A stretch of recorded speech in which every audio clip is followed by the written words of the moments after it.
Hello students, today we are going to discuss about the type of network based on the geographical area.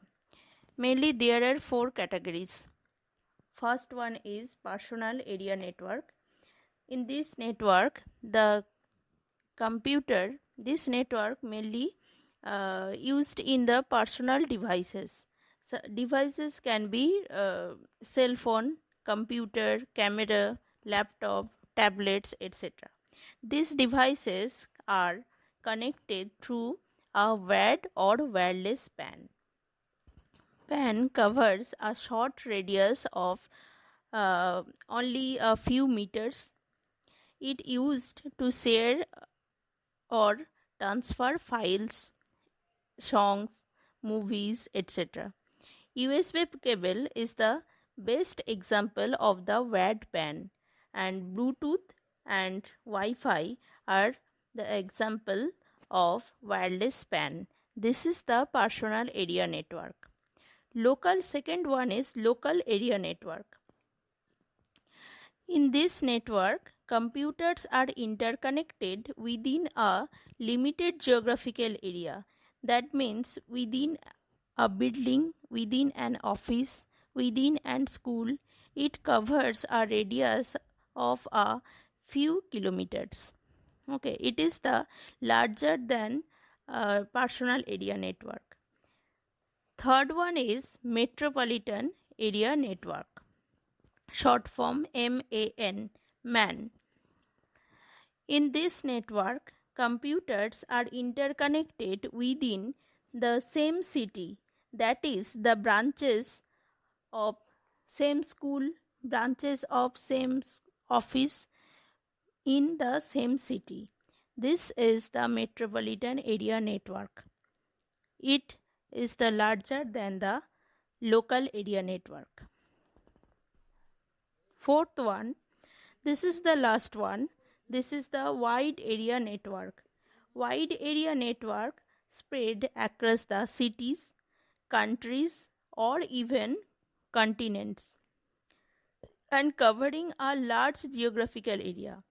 Internet is the best example of wide area network because it spreads all over world. It is a global system.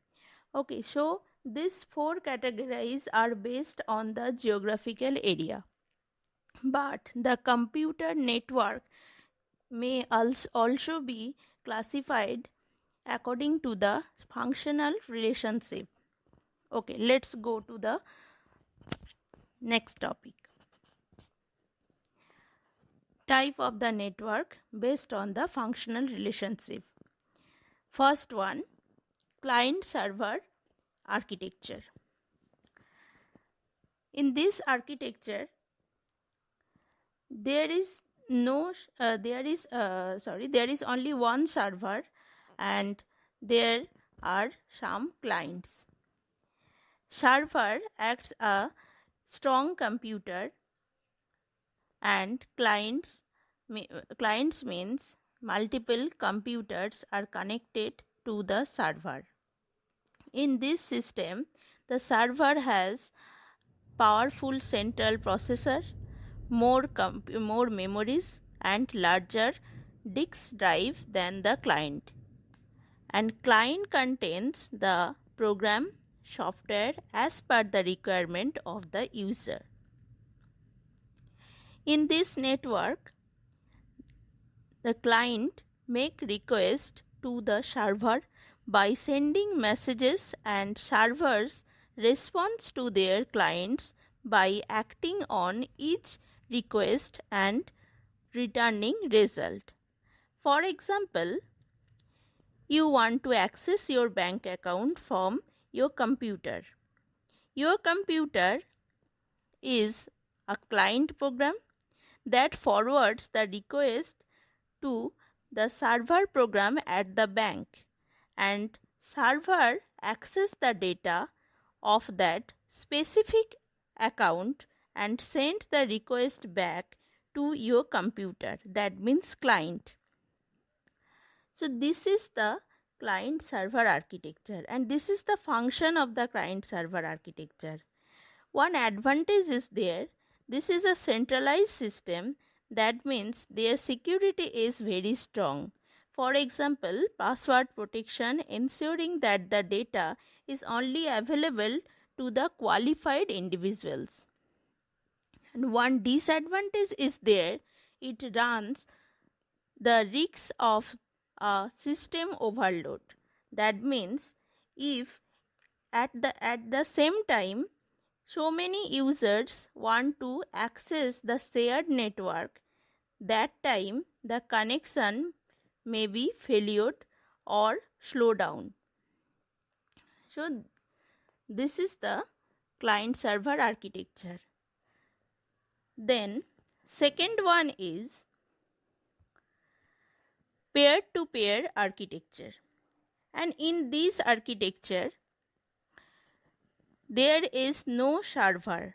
Some workstations are connected to each other, and each workstation has equivalent capabilities and responsibility. Every workstations are connected to each other. File can be shared between workstations. Suppose a printer connected to one workstation can be accessed by the other workstations as well. This type of architecture can be set up among a few computers within an office or within a single room.